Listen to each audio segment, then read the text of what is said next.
हर हर महादेव। जय श्री कृष्णा। राधे राधे। आज मैं गीता के तृतीय अध्याय का महात्म्य सुनाने जा रही हूँ। इससे पहले यदि आप हमारी माघ मास के प्रथम अध्याय द्वितीय अध्याय नहीं देखा हो, नहीं सुना हो, आप हमारे चैनल पर जाके देख सकते हैं। जब आप पूरी कथा सुनेंगे तभी आपको पूरा फल प्राप्त हो गया, और जब आप पूरी कथा सुनेंगे तभी आपके समझ में भी आएगा। तो आइए तीसरे अध्याय की तरफ चलते हैं। यदि नहीं सुने हैं तो उसको राजा दिलीप कहने लगे, महाराज यह पर्वत कितना ऊंचा है, कितना लंबा चौड़ा है। तब वशिष्ठ जी कहने लगे कि 36 योजन, 1 योजन 4 कोस होता है। ऊंचा ऊपर चोटी में 10 योजन चौड़ा, नीचे 16 योजन चौड़ा होता है, जो हरी, चंदन, आम, मंदार, देवराज और अर्जुन के वृक्षों से सुशोभित है।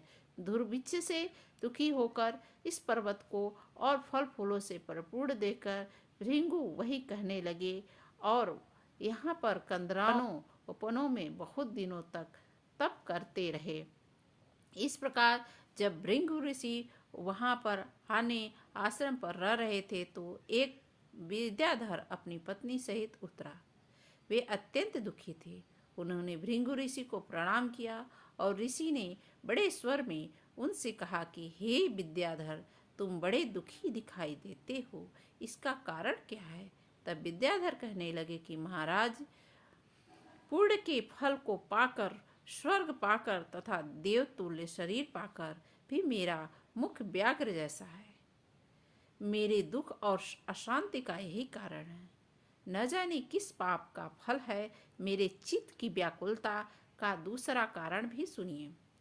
मेरी पत्नी अति रूपवती, मीठा वचन बोलने वाली, नाचने और गाने की कला में अति प्रवीण है, शुद्ध चित्त वाली, सातों सुरों वाली, बीड़ा बजाने वाली, जिसने अपने कंठ से गाकर नारद जी को अत्यंत प्रसन्न किया।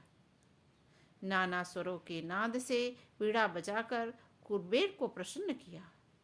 अनेक प्रकार के ताल, नाच ताल से शिव महाराज जी अति प्रसन्न और रोमांचित हुए। शील, उदारता, रूप तथा यौवन में स्वर्ग की कोई भी अप्सरा भी इस जैसी नहीं है। कहाँ ऐसी चंद्रमुखी स्त्री और कहाँ मैं व्याघ्र मुख वाला। यही चिंता मेरे सदैव चित्त में जलती रहती है। विद्याधर के ऐसे वचन सुनकर के तीनों लोकों के भूत, भविष्य और वर्तमान की बात जानने वाले तथा दिव्य दृष्टि वाले ऋषि कहने लगे कि हे विद्याधर, कर्म के विचित्र फलों को प्राप्त होकर ज्ञानी पुरुष भी मोह को प्राप्त हो जाते हैं। मक्खी के पैर जितना विष भी प्राण लेने वाले हो जाता है। छोटे छोटे पापों का फल भी अत्यंत दुखदायी हो जाता है। तुमने माघ मास की एकादशी का व्रत करके द्वादशी न आने तक शरीर में तेल लगाया, इसी पाप कर्म से व्याघ्र हुए। एकादशी के दिन उपवास करके द्वादशी को तेल लगाने से राजा पुरूरवा ने भी कुरूप रूप धारण किया था। तब वह अपने कुरूप शरीर को देख करके दुखी होकर के हिमालय पर्वत पर देव सरोवर के किनारे पर गया। प्रीतिपूर्वक शुद्ध स्नान कर कुशा के आसन पर बैठकर भगवान कमल नेत्र, शंख चक्र गदा, पद्य के धारण करने वाले, पीताम्बर पहने हुए, वनमाला धारण किए हुए विष्णु का चिंतन करते राजा पुरूरवा ने 3 मास तक निराहार रहकर भगवान का चिंतन किया। इस प्रकार 7 जन्मों में प्रश्न होने वाले भगवान राजा के 3 महीने के तप से ही अति प्रसन्न हो गए, और माघ मास के शुक्ल पक्ष के एकादशी को प्रसन्न होकर के भगवान ने अपने शंख के जल से राजा को पवित्र किया। भगवान ने उन्हें तेल लगाने की बात याद दिलाकर सुंदर देवताओं का सार, जिसको देखकर उर्वशी भी उसको चाहने लगी, और राजा कृत्य होकर अपनी पूरी ओर चला गया।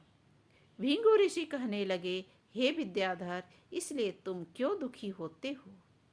यदि तुम अपना यह राक्षसी रूप छोड़ना चाहते हो तो मेरा कहना मानकर जल्दी ही पापों को नष्ट करने वाली हेमकूट नदी में माघ मास में स्नान करो, जहाँ पर सिद्ध ऋषि पुरुष देवता वास करते हैं। अब मैं इसकी विधि बतलाता हूँ। तुम्हारे भाग्य से माघ मास आज से 5वें दिन पौष पक्ष एकादशी से इस व्रत को आरंभ करो।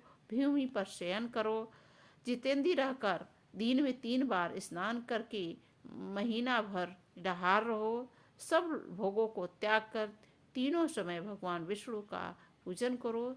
जब तुम द्वादशी को शिव जी के स्तोत्र और मंत्रों से पूजन करो, तब तुम द्वादशी को स्तोत्र और मंत्रों से पूजन करो और तुम्हारा मुख देखकर सभी चकित हो जाएंगे और तुम अपनी पत्नी के साथ सुखपूर्वक क्रीड़ा करोगे।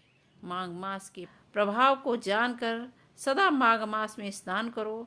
पाप दरिद्रता से बचने के लिए मनुष्य को सदा यत्न से माघ मास का स्नान करना चाहिए। स्नान करने वाला इस लोक तथा परलोक में सदा सुख पाता है। वशिष्ठ जी कहते हैं कि हे दिलीप, भिंगु ऋषि की यह बात सुनकर वह विद्याधर अपनी स्त्री सहित उसी स्थान पर पर्वत के झरने में माघ का स्नान करता रहा। उसके प्रभाव से उसका मुख देव सदृश और वह मणि ग्रीव पर्वत पर आनंद से रहने लगे। भिंगु ऋषि भी नियम की समाप्ति पर शिष्यों सहित युवा नदी के तट पर आ गए। ये तो था माघ मास का 3 अध्याय। यदि आप 4था अध्याय प्राप्त करना चाहती हैं तो मेरे चैनल को सब्सक्राइब करिए, लाइक करिए, शेयर करिए और बेल आइकन को प्रेस कर दीजिए, जिससे सारे नोटिफिकेशन आपके पास जाती रहे।